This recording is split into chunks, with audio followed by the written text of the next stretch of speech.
Hello, this is Wrestling Mom's Basement, week of February 12th. Patrick Young, Joe Nito, we're doing the weekly reviews. We just did Raw, now on the SmackDown, Joe. Alright, Dolph arrived to start the show. Corbin's music hit, but he doesn't come out because Kevin's saying kicking the shit off him. He tries to fight back, but fails, I guess, more than he expected. They now hit an arena, and Sami Ziggler, Braun, and Crowell. Kevin joins and they beat down Ziggler. Ziggler tries to fight back and eats up the Luva kick. Corbin returns and attacks, but he was put a couple off. SmackDown and Pierce and people arrive to break things up. So apparently they're staying in SmackDown now. Yes. It's a very different opener. Yes. It's definitely fresher than the typical authority figure or top star doing an opening promo about a match that they're setting up later in the night. Yeah, I liked it. It was, like I said, practically different. Yes. Open the show, and it makes sense to Sami and Kevin don't want anyone else in the match. At the very least, it definitely wasn't Stephanie McMahon trying to snatch someone's balls. Right. A match sat down with Shayna Charlotte versus Sarah Logan. Charlotte called Sarah Fisher and here with national selection. Okay. Been a fairly good match too. Sarah is definitely a good in-ring worker. So at the very least, you're going to get a very good match out of her. She's very good at it. Yeah. Sarah got a lot in it, so I was like, see. And the match, though, it was kind of bland and on Tuesday anyway, I'm lethargic. But I finished because the ending was never in doubt. Yeah, it's true. Then Charlotte and friends celebrated outdoors. Shane and Bryan met backstage, and Shane's again upset with Kevin and Sami. Corbin will face Kevin, and Ziggler will face Sami. They win their matches. They are into the Facelane main event. If Sami and Kevin involved in each other's matches, they're out Facelane. Next was Baron Corbin versus Kevin Owens. Kevin had a super kick, but Corbin caught him and him with the end days and was headed to Facelane. It was also a pretty good match too for Corbin actually playing playing the face for most of the match. When I believe Owens probably in a past promotion had a lot more experience playing face. Yeah. Corbin, I don't think he's ever played face before. Maybe a couple weeks in NXT, but he was never that pure, like... Yeah, during that feud with Bull Dempsey. It never seemed like he worked babyface. Yeah.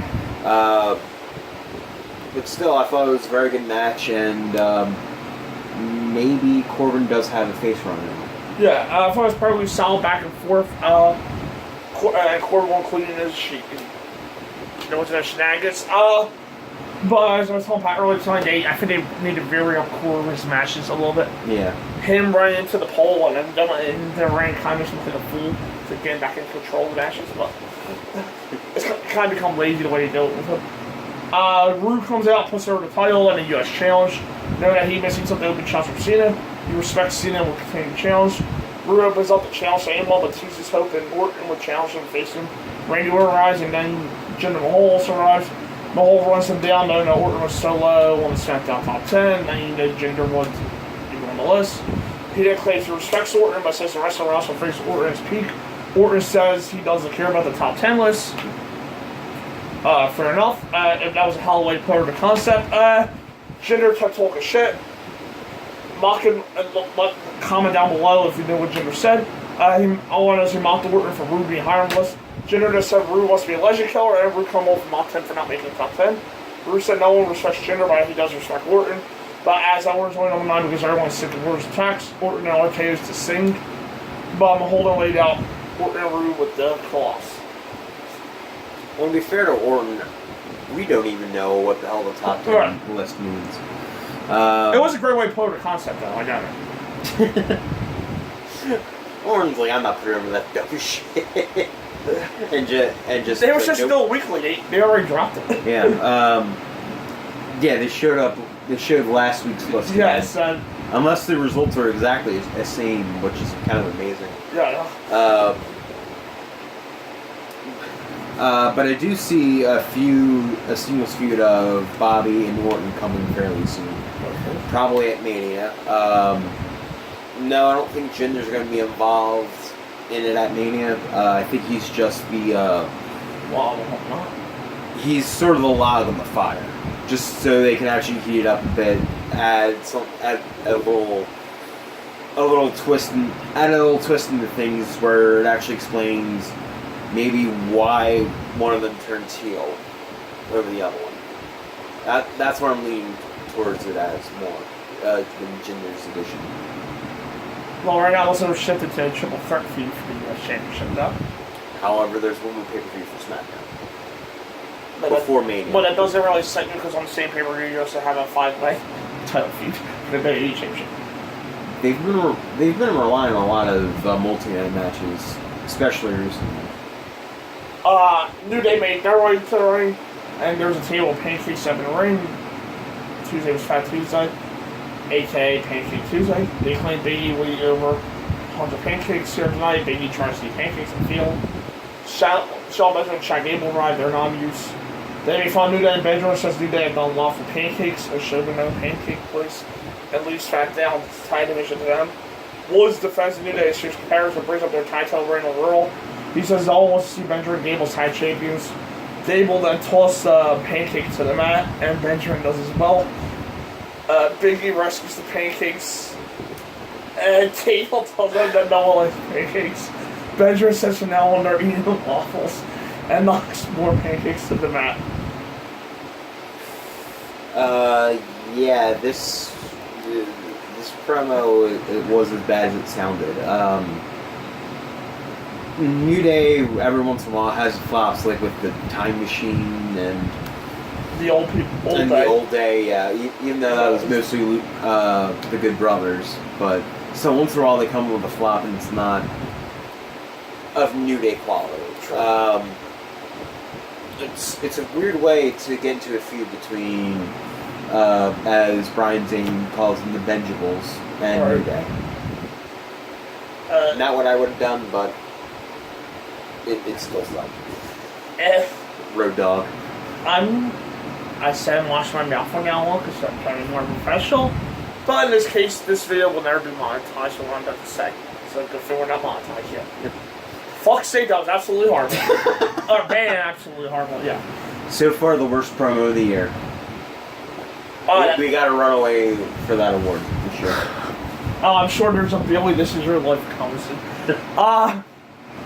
But so far, that's the winner.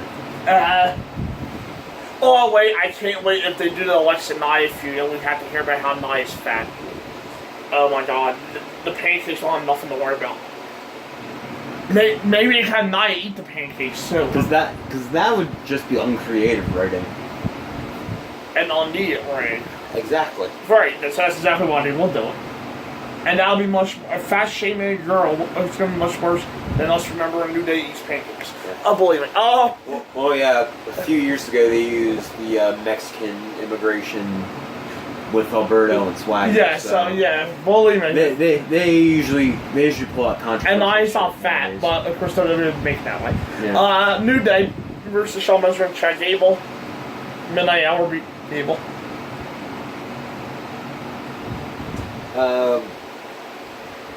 The match was okay, I guess. It was kind of mad for the people involved. And they have no clue what they want to do with Benjamin and Gable. They heat them up for a few weeks, getting them back wins, and then they just lose clean here to the New Day. Yeah. And a match based off of pancakes. After 2-0 loss in a 2 out of 3 falls match. Yeah, it kind of makes it almost impossible to care about them in that regard. Yeah. Dolph called promo about the main event. He wants to main event WrestleMania. We'll do this as a champion. In which he also came off as face. He also came off as a baby. Yeah. Next week, Riot Squad versus Charlotte, Becky, and Naomi. Hold your panties. That will take place next week. Hold your panties. For a 6-man tag, I'm sure it's happened before.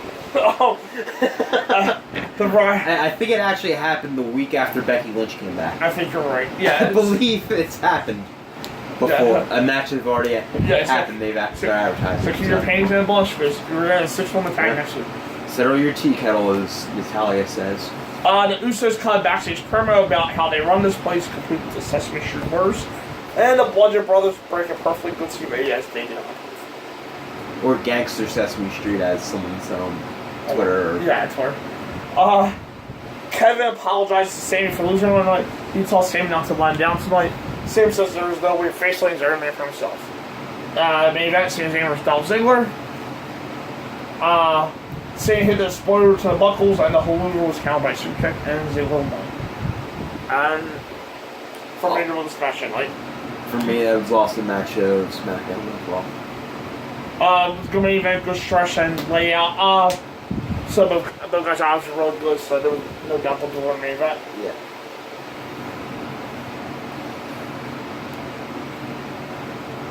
Nothing else. Nothing else. The show's pretty good. I probably would give the edge to Raw, though, if you mean pick out of the two shows. Yeah, it's kind of flat for some parts of SmackDown. And that's mostly just because of New Day, Pancakes, and Gable and Benjamin. Yeah, the main event was good, and most of the show was solid, but that and the match that followed. Yeah. And the women filled their own treadmill. So, Literally, there's only one fresh match left for the women's division. Right. And it's what Charlotte T is saying one to go. Yeah, with Ruby. And, I'll get a credit for building for the pay-per-view, but I think with all the multi-people stuff, none of the shows are really connected with me fully. It's kind of hard to get personal and invested in multi-man matches. Yeah, they can be No doubt, I feel like the 5-way is still the show. Yeah, no doubt. They can be fun and they can be fun to watch and just carnage and all that stuff. But you don't get personal stories out of it. Right.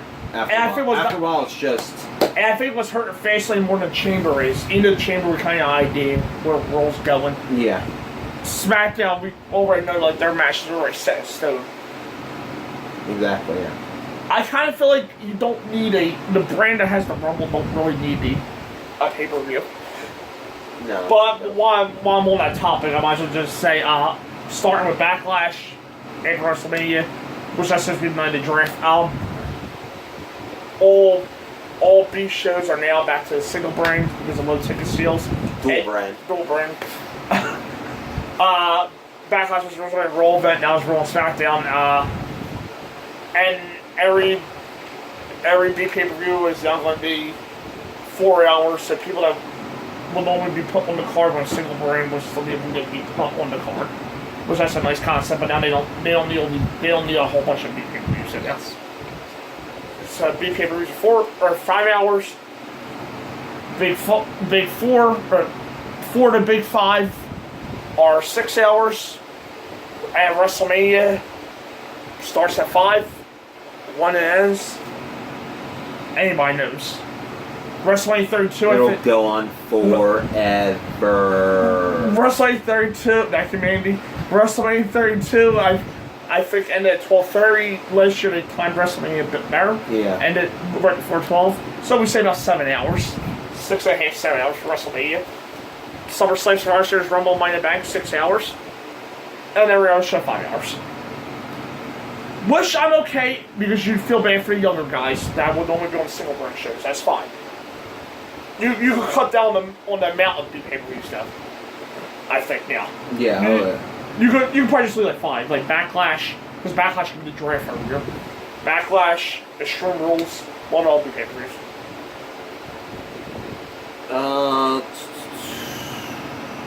Backlash, Extreme Rules, I don't know, Payback.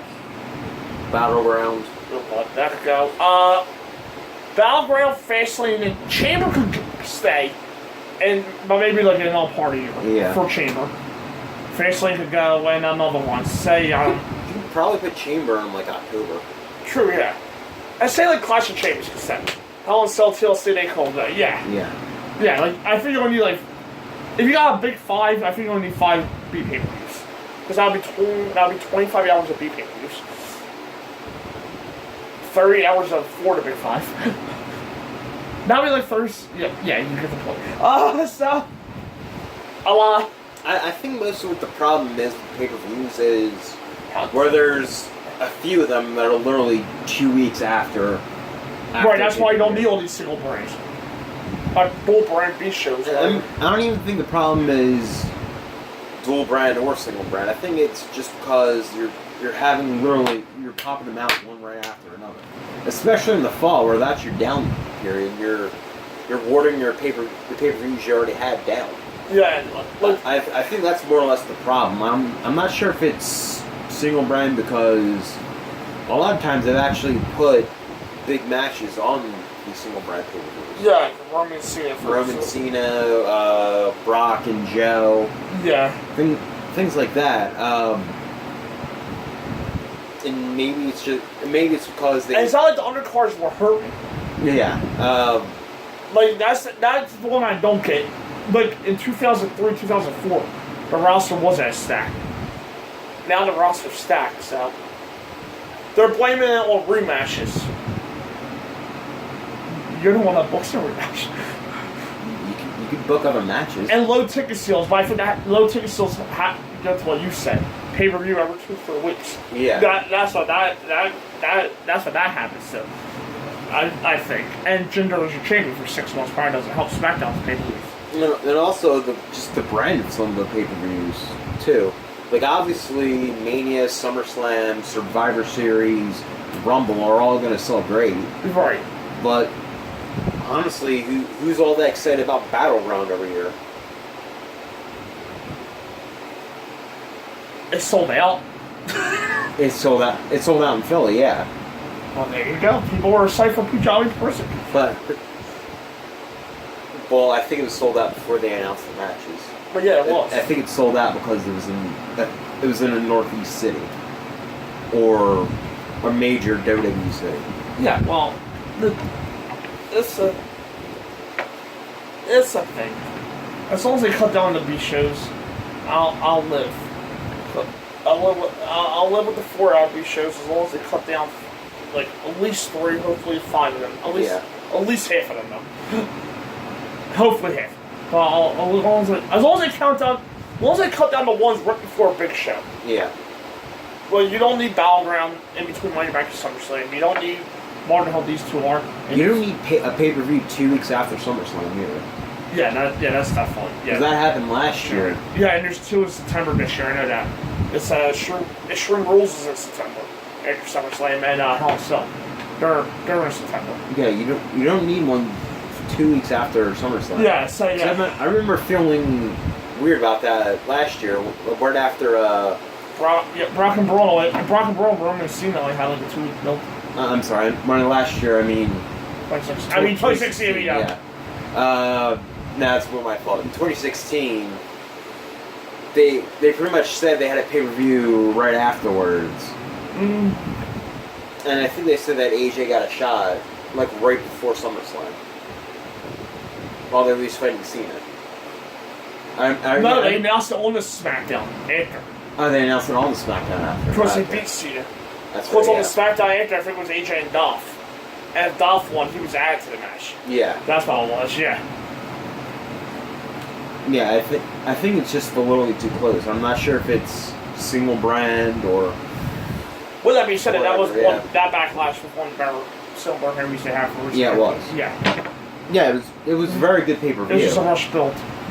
Yeah, I just wanted a little bit more build to it.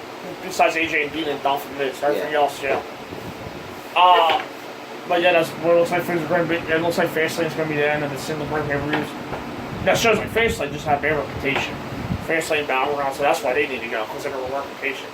But I'd rather have 3 pulls of fire back. Name aside. Fastlane end of the line. Yeah. So like those should just have a reputation being made.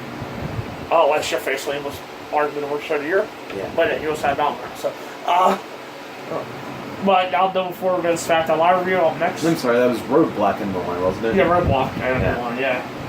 I'm sorry, Fastlane. Yeah, because Fastlane's more on the Fastlane. We're on the Fastlane to WrestleMania. Yeah, because Cole needs to. There was Roadblock, which was just the network special, and then there was Roadblock, End of the Line. Right, because it was the end of the Because it was the same year, and they had to differentiate it. Yes, so I'll do it for this, but just wanted for that news in there. Yeah. We're talking about the Silver Branch shows, and next video, 205 Live and the NXT reviews.